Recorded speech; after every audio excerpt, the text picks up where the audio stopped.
This episode is sponsored by ELT. ELT is one of the world's leading online content providers for English teachers. If you're looking for relevant, ready-made materials to get your students talking, head over to ellie.com today. That's ELLII.com.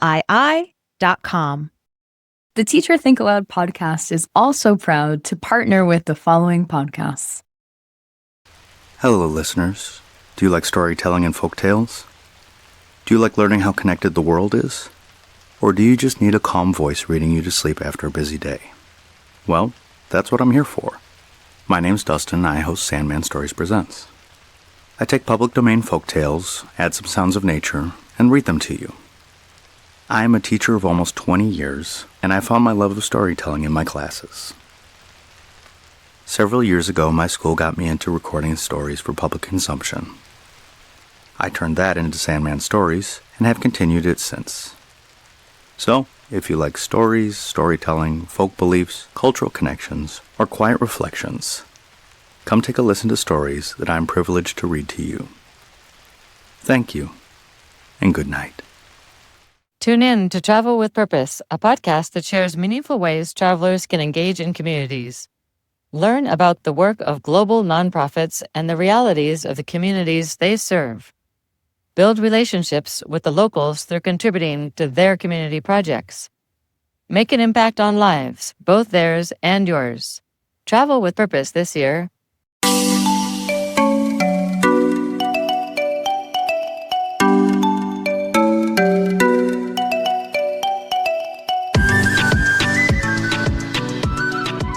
Hello, and welcome to the Teacher Think-Aloud Podcast, a podcast for reflective practice for teachers of English around the world. I'm your co-host, Shé. And I'm Anna. So, Anna, AI in ELT. We have been living in this conversation for a while now.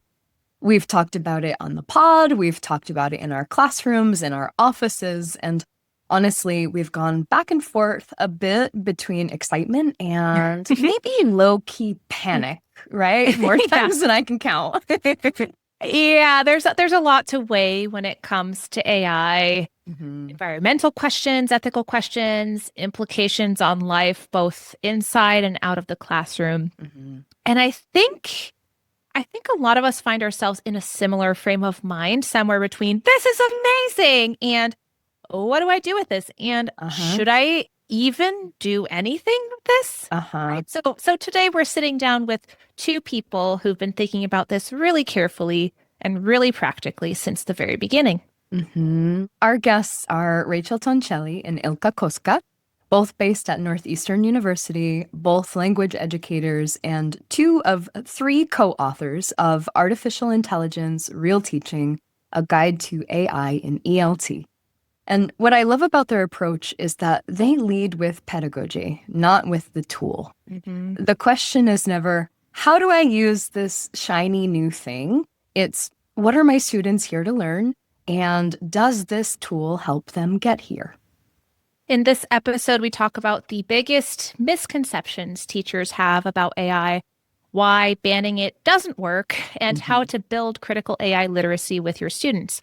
Not just telling them to be careful, but actually showing them what careful looks like. Rachel and Ilka also walk us through their framework for evaluating AI tools, which is one of the most practical things I've seen on this topic. And we get into something that I think matters even more than the tools themselves, the case for why language learning isn't going anywhere, even when AI can translate everything for us. That part of the conversation really stayed with me. I think that it opens up an important question for us in this weird time for teaching and living, right? Just weird time. Very weird time. So whether you were an early adopter or you're still not sure where to start and need some guidance, we think this conversation will give you something to work with. So let's get into it. I am Ilka Kostka, she, her. I'm the academic director of two English language pathways programs at Northeastern University, and I'm full-time faculty as well. And I've been in this role for almost 12 years. My name is Rachel Toncelli. I use the she series pronouns, and I am currently the associate director of the Center for Advancing Teaching and Learning Through Research at Northeastern University. And that role I've been in for about a year. Before that, I was a language educator for about 25 years and had the opportunity to collaborate a lot with Ilka while I was teaching at Northeastern. Great. Excellent. Thank you both. If either of you have had a chance to listen to any of our other episodes, you know, I think what's coming. We like to throw our guests an icebreaker just to get everyone feeling comfortable.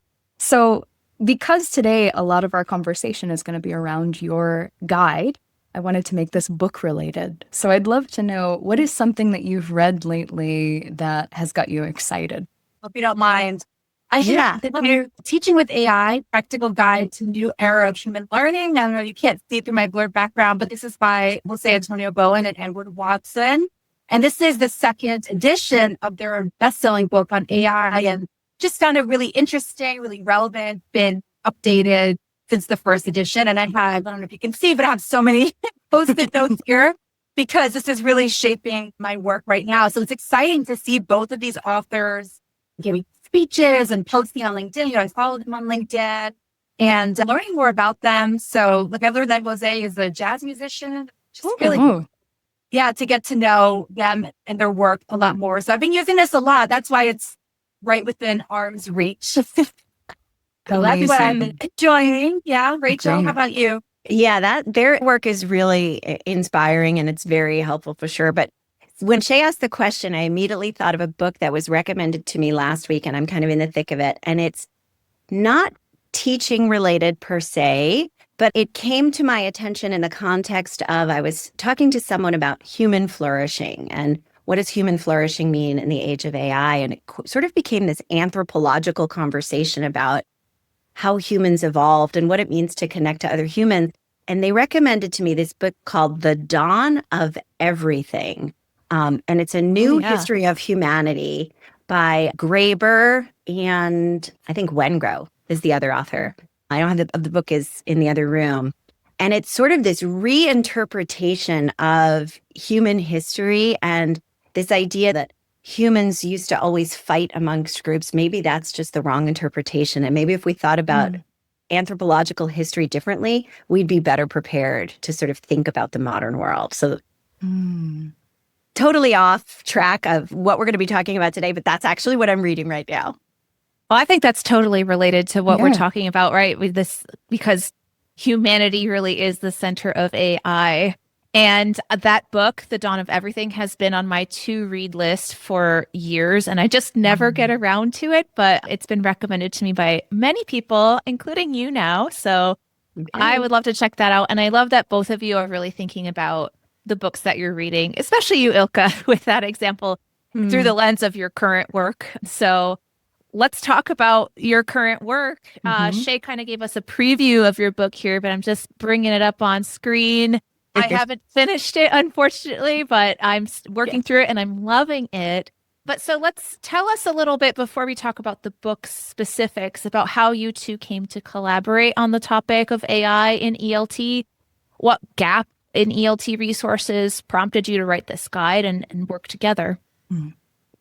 Sure. So as we all know, ChatGPT was released in late 2022. So it was right towards the end of that fall semester. And then we had our winter break, our holiday break. And then I spent a lot of that time getting ready for the spring. And it happened to be early December. And I remember this so well that I was in a Zoom call with one of my colleagues who's now at Columbia. And he said, have you heard of ChatGPT? And I said, no, what is that?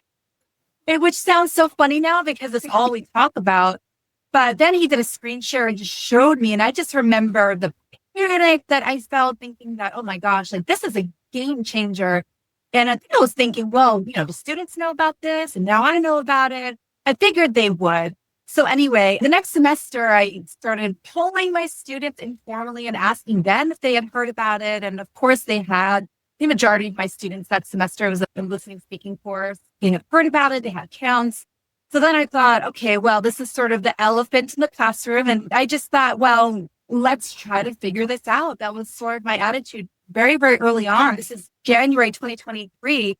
So then, a few of us were starting to talk about AI, and Rachel was pretty new at that point, I think, to Northeastern. That was maybe your second semester. And we were teaching similar classes and thought, well, let's just talk and let's just try things out in the classroom and let's experiment and let's exchange ideas. And we have been doing that ever since. And it's led to research projects and presentations and publications, including the one that, you all have. So thank you for reading that. Lots of all kinds of fun activities, like this podcast we're doing today, because we've just been working together so closely to try to get a handle on what all of this means for English language teaching, but for education more generally. So and then we thought, we couldn't find a good resource, an easy and accessible resource, easy to read resource for English language teachers. So that was sort of always in the back of our mind that if we ever had a chance, we would go and try to create something for English language teachers. And then that led to the book. Yeah, I think the whole exchange happened very organically. I think we were both sort of shocked when we first saw what ChatGPT could do, even though it was so many iterations ago and, has advanced so much. It was still shocking right then on late fall 2022. And so we just sort of started talking about I'm trying this. What are you trying? Co-planning some activities and kind of checking in with each other about how they went and what we might try next. And that sort of led to, let's think systematically about this and let's engage in some research and let's really try to understand how the students are feeling about it. And then that led us to how faculty were managing all of this change. So research into that. And, the book idea came to us because at the time there really weren't resources, but we knew resources would be coming. So we tried to write the book in a way that it didn't matter what tools you were looking at or what versions of the tools. It's really thinking about using them critically in informed ways if they enhance your teaching and if they enhance the student learning experience and their AI literacy, not so much like this version of this tool. So that was what we were hoping to achieve in this book. Well, you absolutely did achieve that. That was something I was thinking of as I was reviewing my notes earlier before this conversation, just that this really holds up well over time. It's, you weren't highlighting, you did mention, of course, some specific tools, but it was created with the idea that we are going to have just this constant barrage of new tools coming out. And so it was really written in a way that educators could pick it up at any time and say, okay, well, this tool that I'm using now really is related to what they mentioned here, right? Even if it wasn't specifically named. So I love that about the tool. Well, and thinking of this timeline, I mean, you were talking about December 2022 into January 2023. That was only 3 years ago, but it's also already 3 years ago. I mean, it just feels like AI has been with us for just, the blink of an eye, but also for so long at this point because it's just everywhere. So I also really appreciate the kind of evergreen nature of the way you've written this book. And I remember in 2024, I helped to produce a course on AI for English language teaching. And our biggest challenge was giving examples without talking about specific tools that may or may not have existed by the time the course was finished and launched, right? So this is just a huge challenge, but you've done such a great job of it. Thank you so much. I think that's really kind of you to say. And I think something that Ilka and I always talk about is that the best work in everything we're doing comes through collaboration and finding community around the teaching and learning challenges that we're working on or our own growth. Just connecting with other people really enhances the work. It's so cliche, but it's true. We're better together. I was just going to say that, better together, but yeah, it's really true. I think, that's always been true of teaching, right? You always need your fellow teachers. You need to both celebrate your wins and then commiserate sometimes, and by the water cooler. But I think especially for AI, this is something that we found in our research too, because it felt so sudden. So you said, Anna, before, it's been 3 years. We've been oversaturated with AI for 3 years. Feels like forever, but that's how big it has been. And that's how big it's come. So we really do need to lean on each other, not just for talking about pedagogy and materials development, but also that emotional aspect, because you go in the teacher's room and someone just had class and it's like, oh, I'm so frustrated. I just got these AI generated essays, or I told my students so many times they have to cite AI and they don't. So there's so many emotions as we're trying to ride this huge wave, this huge disruption. So I would argue that collaboration has always been important, but especially for this, because it is that big and that unknown and that sudden and that disruptive, that we really do need to lean on each other even more more than ever. Mm-hmm.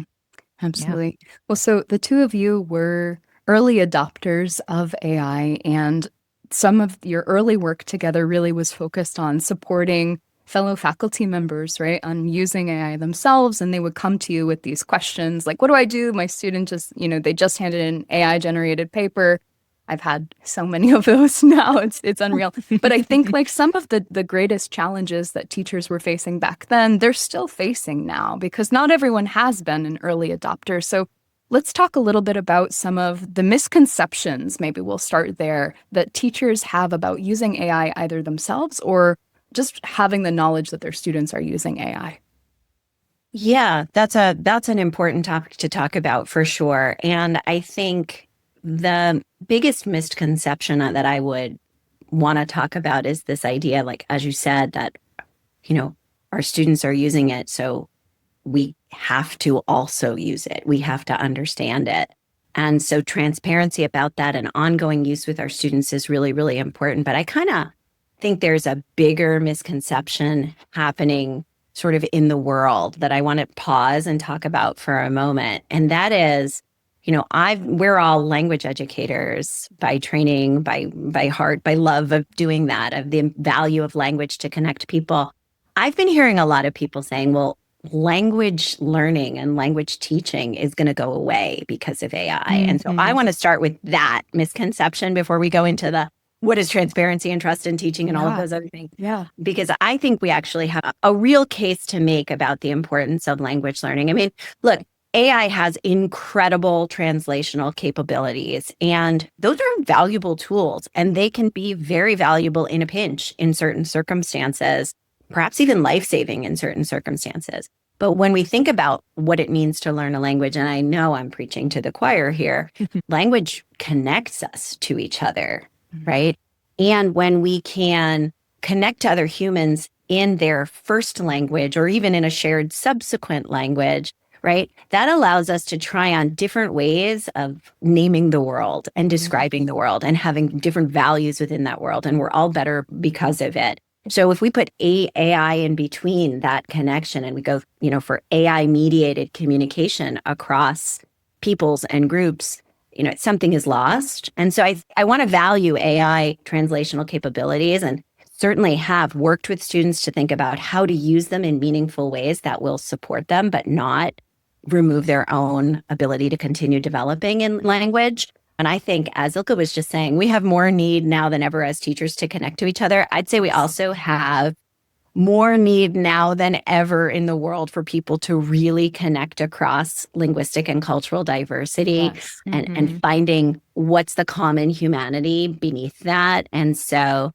that's the biggest misconception, I think, not that teachers have, but that I hear in public discourse, that language learning will go away. Yeah, and language teachers and people whose professional lives, their livelihood is to translate text, and they're upset about, these claims that all of that is going to go away, that industry is going to die. But yeah, you're right that I think we need intercultural competence now more than ever. And there's just some things I would argue that, I can't really replicate when you are using another language. And all of us here are multilingual, and that's very important to me. I grew up in a multilingual family as well and love learning languages, and went around Germany when I was an exchange student with my huge Berlitz dictionary, and just I would never get that for anything. And, Rachel and I have done activities in class where we do look at translated text, and we really try to leverage students' home languages. So for us, most of our students speak Mandarin Chinese. But we, again, kind of approach it as AI is the tool. And maybe it can translate, but we've also found that it misses a lot of notions of culture, it misses a lot of nuance in language. Absolutely. So we show them that, maybe it could be a tool for certain things, but we also think about what is lost in that. And I think, like Rachel said, building relationships with people, understanding people from different cultures and parts of the world is so important. That happens through language. So I'd hate to see that be lost. But I think it's also an argument for human-centered teaching. We need this more than ever. We need people to learn languages so they can connect with each other and preserve that humanity. It's just so important. Yeah, you are preaching to the choir. I just had this conversation with one of the book clubs that's like not teaching related at all, but these are just women on my block that I have a book club with. And they were saying, oh yeah, AI does all these great translation things. And maybe our kids don't need to learn another language. And my point was just, but the joy of being able to have a conversation just with a person and not have to go through that technology. Obviously, yes, there are times when you're not going to know the other person's language necessarily, and it would be unreasonable to ask that. But if you're able to make that connection, even if you don't speak each other's language, there are ways to kind of create that connection organically to understand each other through body language. And I use my hands a lot because I'm Italian, but there's just such a joy to be able to communicate with somebody from a different background with a different home language. Yeah, completely agree with you both. And then we could even flip it around because, we're sort of talking about like these AI translational tools as a problem, but they're also a great resource for students, right? For students who can read and write in their home language, but they're really still developing their English abilities. And so we can quickly get them texts in every language in the world. And certainly maybe those aren't perfect versions and AI may not have all of the correct dialects, et cetera, et cetera. But we can, at our fingertips, have teachers have materials in every language and sort of create scenarios in which students are able to do some of that meta-linguistic comparison and noticing and build on, what they have in terms of a linguistic repertoire. Whereas when we had English-only materials and no ability to do that, that was a challenge perhaps and could maybe slow down acquisition in some cases. So, there are pros and cons to every bit of it. But I'm sure you've had this experience of going somewhere. Whenever I go to a country where I don't speak the language, I try to learn some phrases. Yeah. And I'm sure you've had this experience where it goes so far, where you're able to look someone in the eye and say thank you or say good morning or ask for something. I think that we would lose that in AI if I had my phone out and I had my phone trying to speak these phrases for me. I know that would be lost because people just appreciate it so much. And you can connect so much more like human to human, right? Even if you know a few phrases, especially in some countries where think of my heritage language is Hungarian. So you go to Hungary, anyone who can learn a little Hungarian, the Hungarians are so happy because the language is so difficult and so complicated. So when you know a little bit, it really goes far, but that's just an example. But in general, right? I would never want to lose that. If I'm planning to go to South Korea one day, we're going to learn some phrases and be able to connect. And like I said, look people in the eye and talk to them and use that language and figure things out. That is the joy of language learning and travel and seeing the world and being a global citizen. So of course, I'm on my phone can maybe translate a menu or something, right? Who cares? Sure. But to talk to people, to connect to people, I would want to have some language to use, right? Yeah. Well, clearly we're all very impassioned polyglots here, right? But I think that a lot of people have the fear, the fear is sort of at the front of everyone's mind. And they're just thinking like, well, we have this tool now, so there's no point in learning a language. There's no point in teaching. I don't have to do anything. I just pop something into ChatGPT or whatever tool and it does it for me. Or my students put the essay prompt in and it does it for them. So I think that there's a lot of thought around giving away power and outsourcing power instead of thinking about how we can look at this as an opportunity for leveraging all of these different resources that exist in the world. So could we talk a little bit about maybe some of the misconceptions that teachers have around using AI in their classes? What are some of the challenges that you two have faced in trying to bring these to your colleagues? Could we get a little more teacher-centric? Yeah, I can start. So I think one of the biggest ones is academic integrity and assessment integrity and making sure that students are actually doing the work. So that's a big fear that students are going to use AI for everything and they're going to completely just do all the work for them and they're going to translate everything. They're never going to learn language. In our case, they're never going to learn English. But then you have to think creatively about how AI could be a tool to foster interaction and growth. So one activity that Rachel and I have done so much and could be done with really in any discipline with any text is critically analyzing AI generated output. So having students learn the content of whatever it is and then generating text or samples in class and having them look at it or having them look at translations and talk about it. And we found usually whenever I bring AI into class, the discussions are really, really lively and students have so much to say about it. They're happy to use AI. They're happy to talk about it. They're happy to explore it. And it becomes really fun. So if we're worried about students, losing oral fluency, or we're worried about losing critical thinking, there are ways, again, in which we can be creative in bringing AI into that front and center to foster those kinds of skills so they're not lost. And at the same time, you're kind of addressing that academic integrity and concern so you can see what they're doing inside of class. So if we're worried about them translating, this was really the motivation why I wanted to analyze translations, because I thought, okay, some of you may be translating.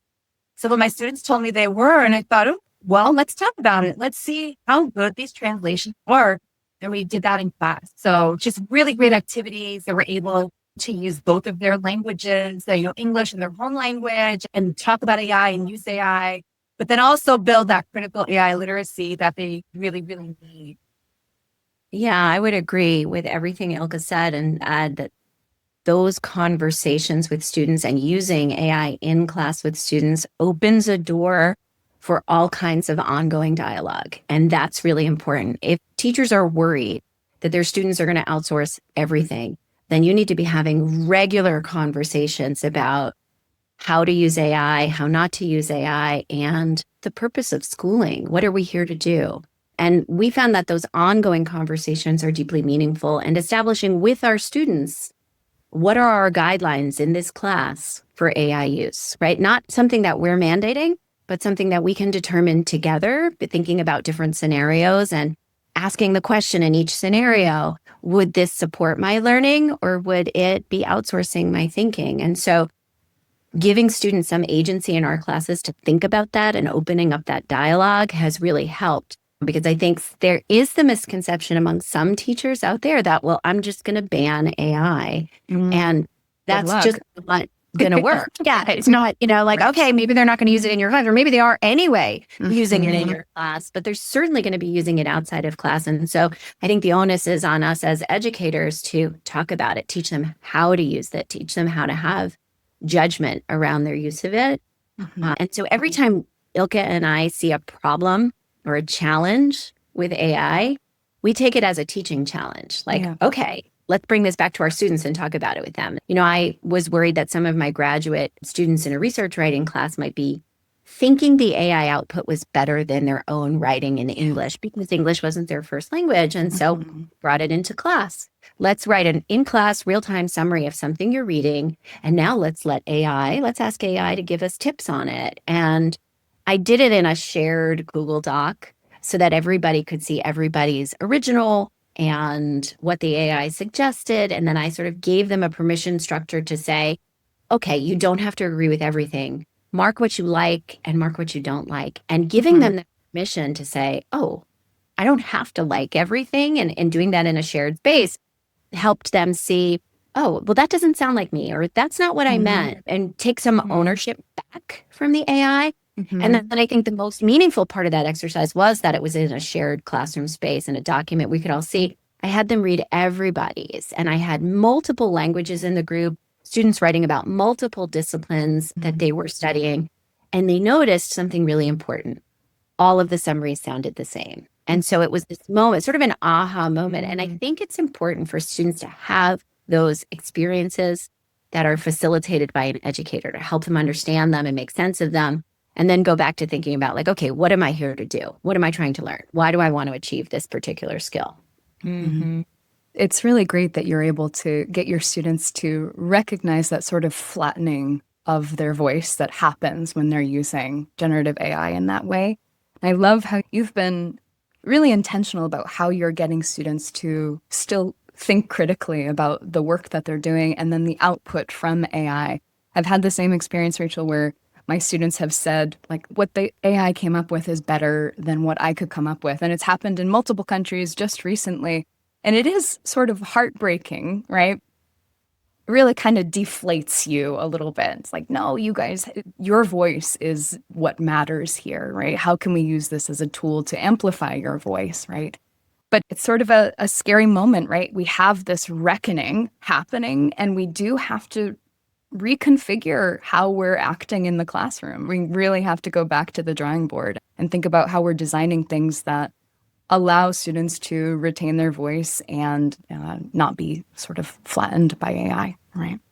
Well, and that learning piece you were talking about, that just like them thinking about their own learning, right? That critical AI literacy piece and the metacognition that goes into it, just that is really what's going to allow these students to, one, learn the discipline that they are learning and becoming masters of, but also to become masters of AI, right? To be able to use AI when it is helpful in the right situations to enhance their work, right? To outsource if it's something unimportant and really just enhance the things that they're already able to do.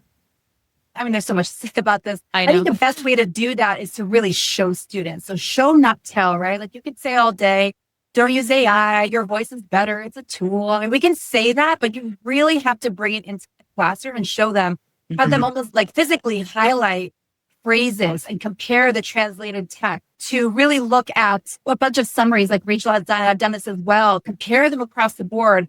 I've done this with email as well, to have them look at, different AI generated emails that they come up with and compare it to their own. When they really do that, I think it really starts to sink in when they physically produce those texts and they do the comparison and do the thinking. That's a much more powerful way of helping students understand that their voice is important and that AI is not always perfect and AI is not always better than them, than just telling them. And I think especially with email. So that was one of the early activities I did. I'd always taught email etiquette, but then I'm sure all of you have gotten AI generated emails. Oh, yes. That they're AI generated. But I think they're like maybe grammatically are correct, but pragmatically are very inappropriate, right? To email someone you don't know and say, I'm writing to inform you that I'm not coming to class or that I'm applying for an internship or whatever, could come off as pretty aggressive. I know there's a culture and everything that goes into that. My students would think that that's acceptable because AI told them that. So these are the nuances that AI cannot capture, like the relationship that you have with the recipient of that email and how that could be impacted by you using this very formal, curt language that I would never use, and probably the 19-year-old undergraduate student would never. I don't think I've ever written to anyone and said, I'm writing to inform you. I can't imagine a time where I've ever used that phrase, right? Sounds like a breakup email. Really stern. It's intense. Yeah. Because it's grammatically correct, and they think it sounds great. They think it's formal. So anyway, the point is, you have to talk about whatever the texts are. I think whatever you really want them to learn, you got to talk about it with them and make them do the translation, make them do the analysis, and then they really see that this is not that great all the time. You have to be very careful. Absolutely. Well, I'm thinking of, Ilka, you're reminding me when students write me really stuffy emails, but, I've the students that I'm working with in China are just incredibly shy and are almost unwilling to just talk with me, before or after class. They don't want to raise any issue. So in a way, AI has democratized communication, right? And allowed these students sort of a way in to communicate with me when they otherwise wouldn't. So I think we have to encourage ourselves and each other to always look at the two sides, right? How, yes, it's stilted and it's stiff and no one talks like this, but maybe otherwise the student wouldn't talk at all, right? So I see that as there's opportunity, right? Absolutely. Yeah, even more, I think, reason to bring it into the class with them, because you do want them to email you for sure. Yeah. And a lot of times, to be fair, the students do want to be polite. Like, they're not trying to sound aggressive or impolite, right? They're trying to, build a relationship and reach out. Like you said, for some of them, sending an email is a big deal. And, even with their papers, they're trying to do a good job. They want to get an A because they want to pass my class. They want to matriculate to the university. So it's the intent, right? It's really not always cheating and deceit and all that thing. You want to do a good job. Yeah. You have to remember that as well. Absolutely. Yeah. Really, our students are all just so well-meaning in the end. And that's just a misconception that they're all trying to cheat, is just tying us back to the original question. Yeah. A misconception is that they're all trying to cheat, to plagiarize and whatnot. But now coming back to that idea of just evergreening your skill set as an educator, it's important to have a framework, and your book has a framework for evaluating tools, generative AI tools more broadly. So could you share a little bit about that framework and how a teacher can use your framework to evaluate tools in their teaching context? Yes, absolutely. I mean, first of all, we'll just sort of start that conversation by saying, just because a tool exists for everything doesn't mean you need a tool for everything. Some work better than others. And sometimes you really just don't need one. Sometimes it's really more about the human interaction. And so our big takeaway in this whole idea of thinking about the evaluation framework for thinking about using different tools is just be purposeful, right? Really thinking about what are my learning outcomes? Who are my students? What do they need? And how can I also ensure that they have some AI literacy to prepare them for the world they're going to? So we sort of suggest that it's important to first think about, does the tool align with those learning objectives, right? Thinking about that's the first and most important thing. We're always leading with pedagogy. We're not leading with a tool because it's fancy and flashy and pretty to use or it's a buzzword, right? We're thinking about what are we trying to help our students achieve? And if that tool can be useful to them in some way and not outsource or not, avoid the friction that sometimes is required by learning, then that already makes it interesting. And so we've came up with a framework that has about 10 categories, and it's sort of like a magazine survey, right? In the sense that you score yourself yes or no, and then you tally them up and decide whether or not that means that the tool should be used. And so what do we include in that sort of checklist to think about?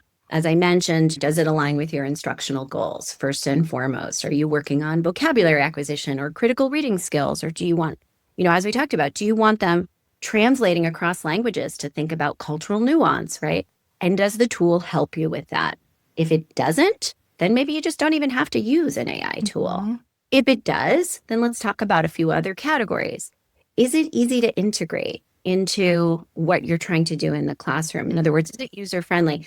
And is it user-friendly not only to the students, but also to us as teachers? Because we're always trying to learn new approaches, new strategies, new tools. And so it's got to be something that we can do with some ease. And that's a big one. And this is also for a lot of the teachers who might be naysayers about taking their first steps with AI. The good news here is that with all the different tools we've tried, most pretty intuitive and you can kind of learn pretty quickly, even if you have just a basic degree of computer or tech sort of literacy. The next thing in the framework is really thinking about the feedback mechanism. Do students get feedback? Do we want the students to get feedback from AI? Is it something that's specific? Do we think it's actionable that they could work with maybe in a process, right? We wouldn't want AI feedback to be the only kind of feedback that students get. In fact, at our university, we are not allowed to use AI to give students writing feedback because we think that's a really important part of the relationship between teachers and students.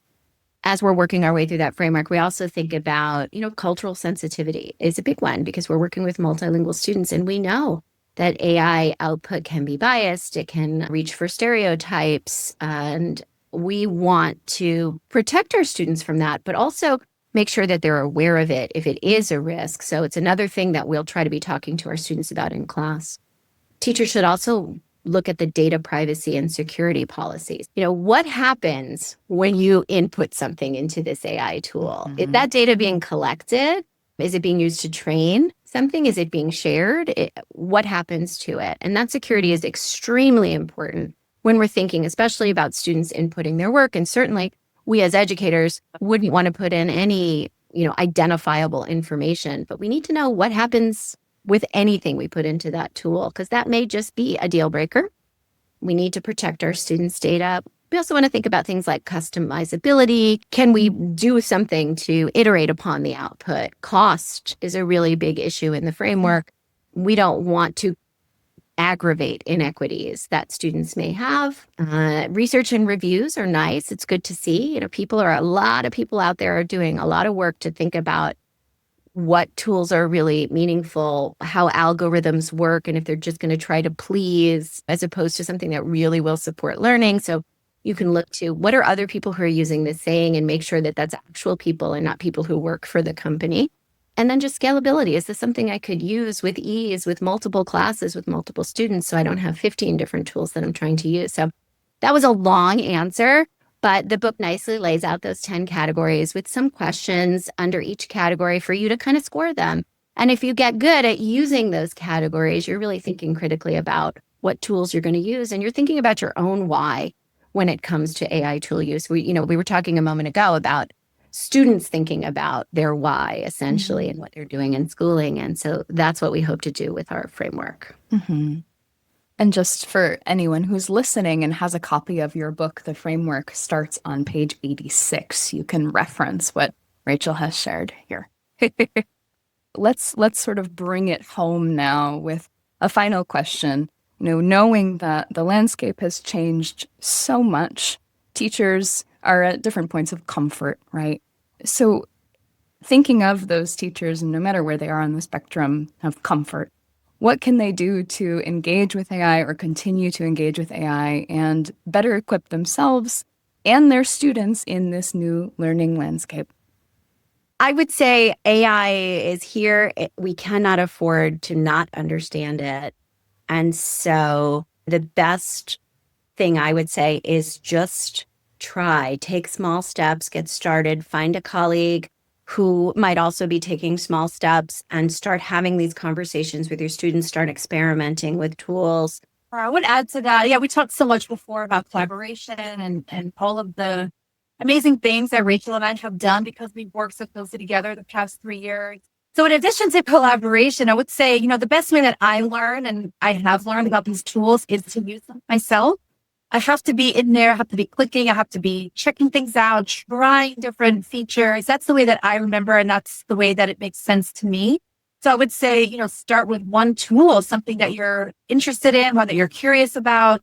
There are great tools out there that are specifically for educators. So I would say hands-on learning here is helpful, but it doesn't mean every single tool. Just start with what you have access to, start with what you're interested in, and go from there. And so it's kind of fun. And I think Rachel said this before, that these tools sound kind of fancy, like AI in the future, and it's a buzzword and all these things, but they're pretty easy to use, right? It's put in a prompt. Even now, you can just click on the prompts. They're there, they populate, and you can pretty much get it to do what you want it to do. So I don't know what the future of prompt engineering will be, but they're pretty easy to use.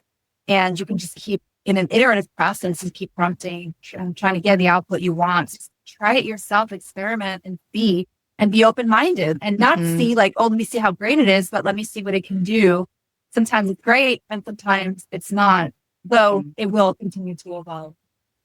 Yeah, it's great how the interface of so many of these tools, ever since CMC, the dawn of CMC, everything has just gotten more user-friendly, and just people have a really low entry point. It's just very easy to get in and start to play around. You don't need to know how to code an algorithm or whatever it is you need to do to use these tools. So I like that idea of trying something new out, maybe varying the tools that you are familiar with, bringing something new into your repertoire if you're starting to build up.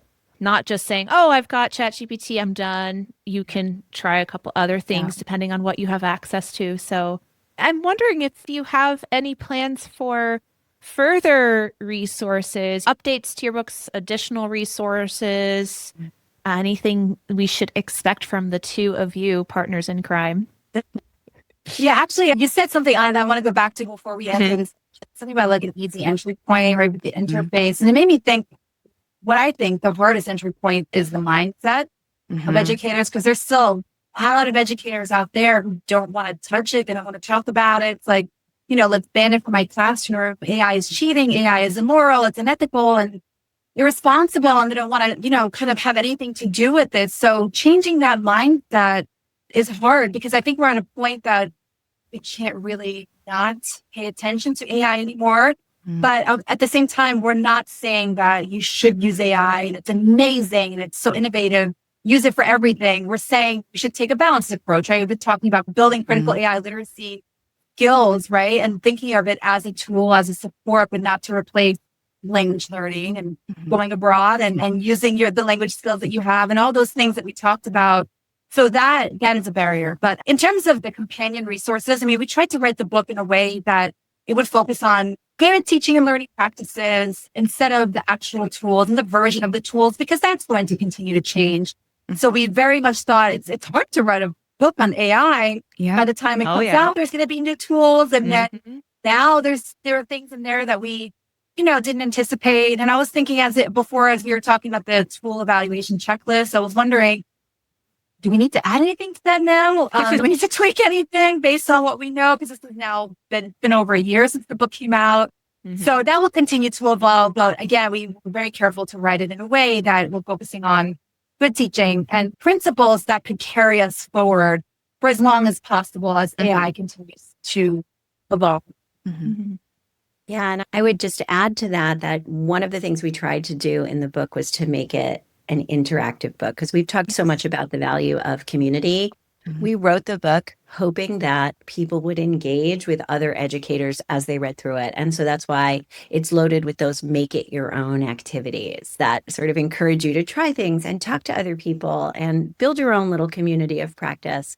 And so what's been really fun for Ilka and I as the book came out is that we have actually hosted book clubs with it. And so, for example, at another university in Boston, a program purchased the book for all of its teachers, and we met with them monthly, and we kind of did the make it your own work alongside the people who were reading the book. And that was really productive and interesting for us, and we think useful for them. And we've also been invited, the Wisconsin State TESOL Association selected our book as their book club reading, and we were able to meet with them and do that same work. And so we hope that the book sets teachers up to collaborate with other teachers as we all try to manage this change. Rachel and Ilka are such a great example of what happens when two educators just decide to, figure something out together. Yeah. No mandate, no formal initiative, just two people in the hallway saying, "What are you trying? What's working?" Yeah. And what I keep thinking about is Rachel's point that every problem that they encounter with AI, they treat as a teaching challenge. It's not a reason to ban something. It's not a reason to panic. It's a reason to bring it into the classroom and talk about it with students. I think that reframe is everything. Yes, it is everything, because I think the instinct for a lot of teachers, understandably so, is just to shut down, right? But what Rachel and Ilka are showing is that the conversation itself is the pedagogy. When you sit students down and have them compare their writing to AI output in a shared document, and they notice that all the AI summaries sound the same, that's not a lecture about academic integrity. That's a lived experience of why their voice matters. Yeah. And, I remember when I started working with AI in the classroom, I would lecture students and tell them, it's not your voice, don't use this. And so that point and the ideas that they brought really are resonating with me. But then also the email example stuck with me too. This whole I am writing to inform you, grammatically right, yeah, and grammatically perfect, but pragmatically just a disaster. And the students think it's good because AI told them that it's good. And I think that's exactly the kind of nuance that only a teacher who's in relationship with students can catch. AI doesn't know the power dynamic between a 19-year-old and their professor like a teacher does, right? Right. And we have to keep the human at the heart of the matter. Otherwise, we do come back to the question of what is all of this for, right? What is education for?